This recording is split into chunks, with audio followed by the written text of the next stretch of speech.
I'm going to talk to you a little bit about where we look at it from the entrepreneur side.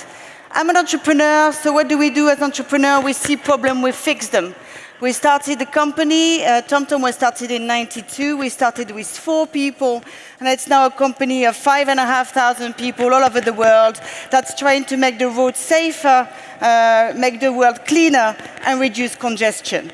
And I'm just going to tell you a little bit how we got from 25 years ago to now. First of all, I don't know if is there a lot of entrepreneurs in the room? Startups, entrepreneurs? Yeah? People who are going to change the world, yeah, that's your mission? Yeah, good.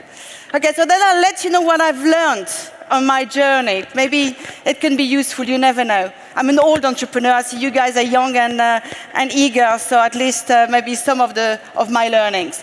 So we started as a small software company making a B2B application, and why we were successful at the time is we could make very easy to use product. And you see today we talked a lot about, earlier on, about software. Software is eating the world, and you need to make products that are easy to be used by customers, that customers will trust, that are safe, and that's how we actually differentiated ourselves from other people. In '95, we were making lots of different software, and we started to look at mapping. And we realized that mapping was answering a real need. We were a company of about 30, 40 people, and we could see that this was much better used by customers than our dictionaries and other products we were making. So we realized that navigation was going to be something that would resonate with people. But nobody else had done that, because the whole industry thought that navigation will come through the car. And that was lesson number 1. Don't follow conventional wisdom. If someone tells you it's not going to work, it's not going to happen, you're probably on a good track. Because in 2001, when we wanted to launch an all-in-one device, something you would put in your car and navigate home, everybody thought, it's never going to work. It's obvious it's never going to work. At that time, we're a company of about 25 people, and we decided to go from software to hardware to make the first navigation system, something easy to use that you buy in the shop, put on a windscreen, and drive home. In 2004, I remember in Hanover at CeBIT, at the Hanover Messe, we're there, we're all super proud, and we show our first product. We do a big unveil. Everybody looks at us and says, it's never going to work. You guys make software. You've never made hardware in your life. And navigation will come through the car. Of course, the rest is history, and we went from 42 million turnover and 1.8 billion in 5 years and sold 100 million devices. And our first product was retailing for $799. Lesson number 2, it answered a real need and a real problem. In 2004, it's before social media and internet, it was mainly word to mouth. My first meeting with retailers all over the countries, I got invited to the canteen, and then they were 10 minutes late, the buyers. And then as things were progressing, I made it to the meeting rooms, and I know I was onto something, and instead of meeting the junior buyers, I was actually meeting more and more senior people, and navigation became very big. 2 years later, there were 432 brands of navigation system. And everybody was trying to copy it, but the software was a high barrier to entry. And what we did also very well is we built a brand. Lesson number 3, if you have a B2C product, make sure you build a brand and be true to your brand. Then we fast forward a little bit, 2008, and we're still growing massively. In 2008, the crisis happened. Economic crisis. We also just bought TeleAtlas, a map maker, for €3 billion. Another thing that everybody told us we were mad. You're crazy. Far too expensive. Why do you buy a map maker? And today, of course, that asset is one of the biggest assets we have. Again, lesson number 3 and 4, when people tell you you're mad, you know your business better than anyone. And be very careful about the advisor you take, about the business, the product that you're making. You know it inside out. You know it better than anyone. So the 2008 disruption, and Google decided to give navigation for free on telephone. It's a massive disruption for us as a company. We'd gone public in 2005. We were bootstrapped until then. Actually, we tried to raise money in 2001, but nobody wanted to touch us with a barge pole. They thought it was never going to work. So we managed to finance everything ourselves and go to the stock exchange, and we are listed today on Euronext. But again, you need to think ahead. And I think as an entrepreneur, you never lose sight of the problem you're solving. You're not thinking about, and I see a lot of startups doing pitches, and in our days it wasn't very popular to do that, and talking to investors. I think that time would be well spent on your product, on your customers, on your people, on your team. You need to be very careful. You need all the energy you have in your body, because it's tough life as an entrepreneur, to really spend it on your product and your problem you're solving. For us, the problem we were solving was really safety on the road, traffic congestion. We realized with the arrival of sat-nav in early 2004, 2005, you could see a decrease in the number of deaths on the road. Difficult to correlate really, but you can see in the statistics that deaths on the road started really going down with the arrival of sat-nav and going back again with the use of the phone. So you have moments in time where you realize that actually technology does help. So that was lesson number one. And that, through all our journey, which was made of ups and downs, as you can imagine, we've been a bit through a roller coaster. What kept us going was a few things. First of all, was an amazing team, and the entrepreneurs in the room, one of the lessons as well that I've learned is you need a good co-founding team, and you need a good management team around you, of people that are complementary, that are different, and that really helps you through the tough times. People you go to and share your passion, your dream, your vision, and keep you going. And we had that at TomTom. We still have the 4 co-founders, and that was key for us surviving and really not only surviving, but also taking the company to the next century. The other thing is that vision that you have. When you tend to be distracted by all sorts of things, because things are getting tough, because the market is changing, your filter, your decision-making filter, remains your purpose. And for us, it was that safety on the road, that congestion. When we bought TeleAtlas, the reason why we wanted to make sure we could bring the best service to our customer. We said, okay, well, we can give navigation. We can navigate people from A to B. Wouldn't it be super cool if we could map the road in real time? So we're getting map changes from our users. If we had a base map, we could put the two or two together, and we could just map the road and the traffic in real time.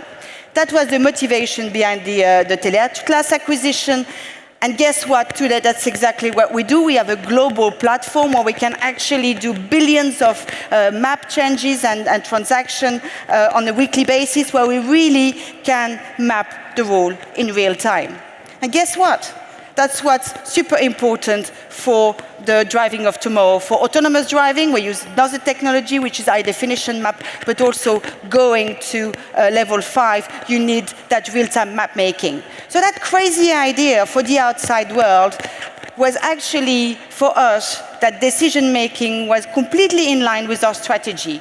We wanted to make the road safer, we wanted to reduce congestion, we wanted to have real maps, and we wanted to bring the best service to our customer. And I think I cannot emphasize that enough, how important that is to concentrate on your product, your customer, and your team.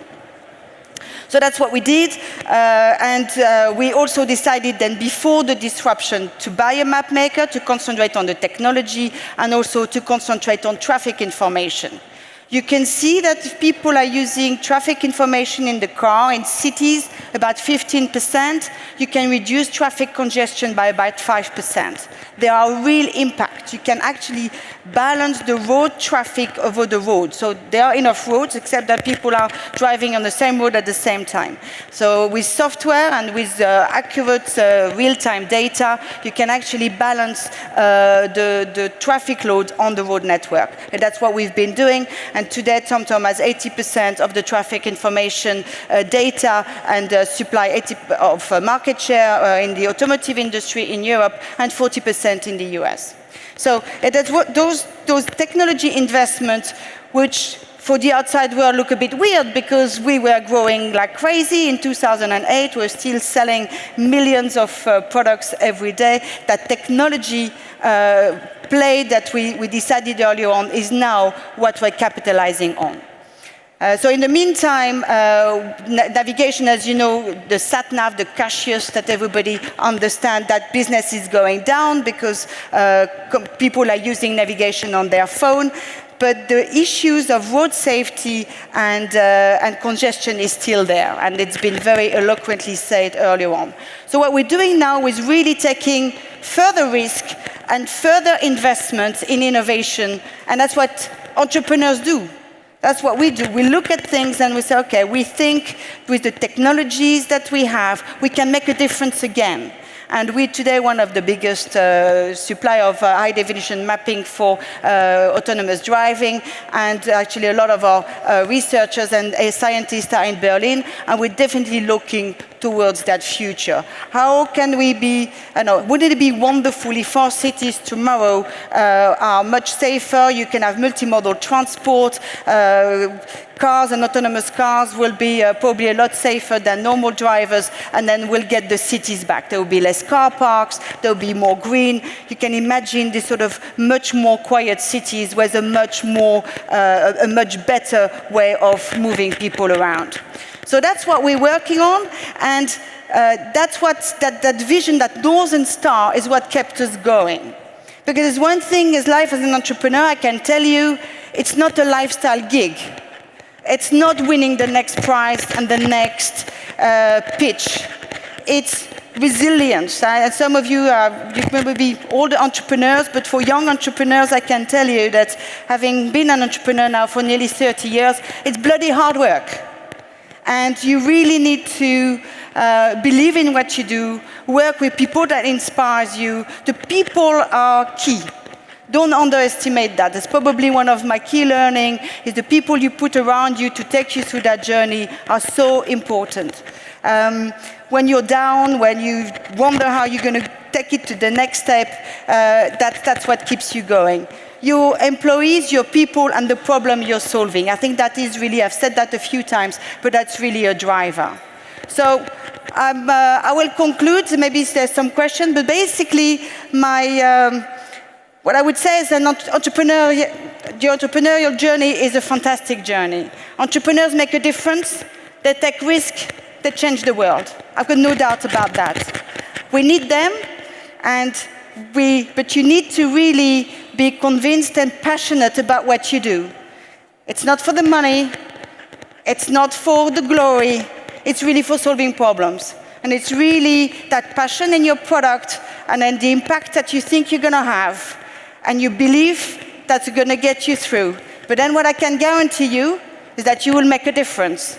And that's worth all the pain in the world. Thank you. Thank you so much, Corinne. Before you leave the stage, I always want to ask you, where's the name TomTom come from? Yeah, we were called PalmTop Software, and some of the audience remember Palm, Pilot. That was very confusing, and also there wasn't a very international name, so we wanted to have a name that was international, non-technological, easy to remember. And at the time, in 2000, we were doing application actually for Ericsson and Nokia. You remember the phone manufacturers? Yeah, they were making, yeah, okay. European, yeah, okay. And we were making application for them, and so we were really happy. We said, hey, we have this application that's going to call TomTom, and this guy said, TomTom? You're crazy? Well, you think, nobody's going to take us seriously. I said, okay, we use that name for the company, so we change our company names through PalmTop Software through TomTom. And I remember one day talking to a guy at Compaq, gave him my business card, TomTom, he says, what do? Teddy bears? No. But joke aside, that name has actually been it's been very helpful. Again, conventional wisdom, everybody told us we were crazy, but the name has really been very friendly and has been a big part of the success and of the brand.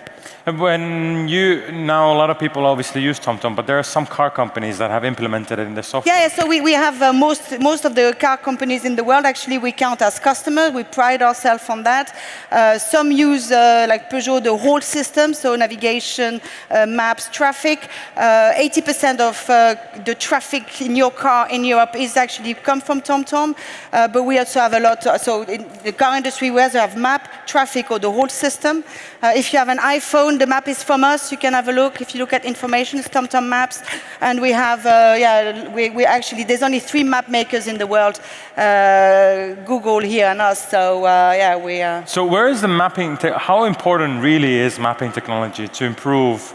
For example, Berlin is kind of a messy to get around. Like how important is a really good mapping system? Maps key, and there are some. If some of you maybe look at what's happening in autonomous driving and maybe follow some of development, there is 2 schools of thought. So people are saying cars will be enough with sensors, so sensors will map in real time. Actually, that's not going to be enough, because if you look at going around corners when the traffic lights are not working, where there is snow, rain, fog, the sensors are not optimal. So actually, the industry is now saying, well, actually, you do need high-definition maps, mapping and sensors for security and safety. So map is everywhere, and there are very few companies, again, that there's only 3 of us who can make map automotive grade, and TomTom is way ahead on high-definition maps. We've just announced a couple of first customer on HD maps. We have 500,000 cars driving with level 1, level 2 maps.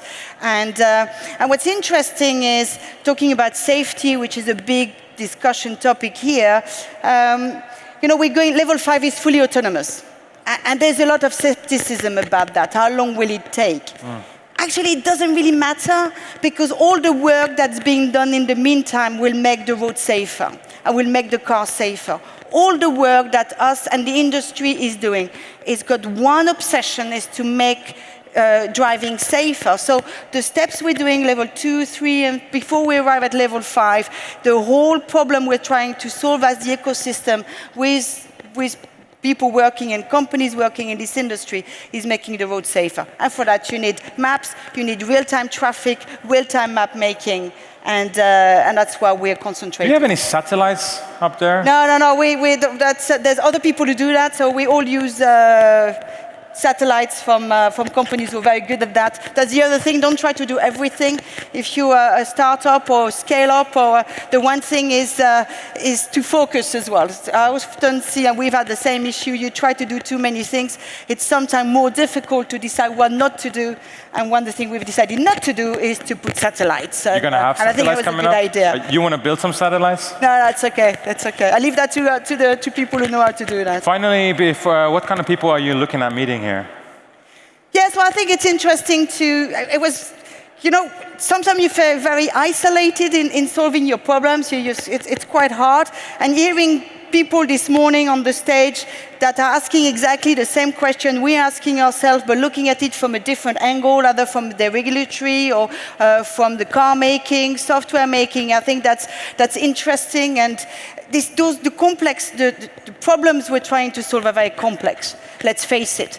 And you need infrastructure, you need regulation, you need software, you need car making. So what's interesting is actually you see in a place like this everything coming together.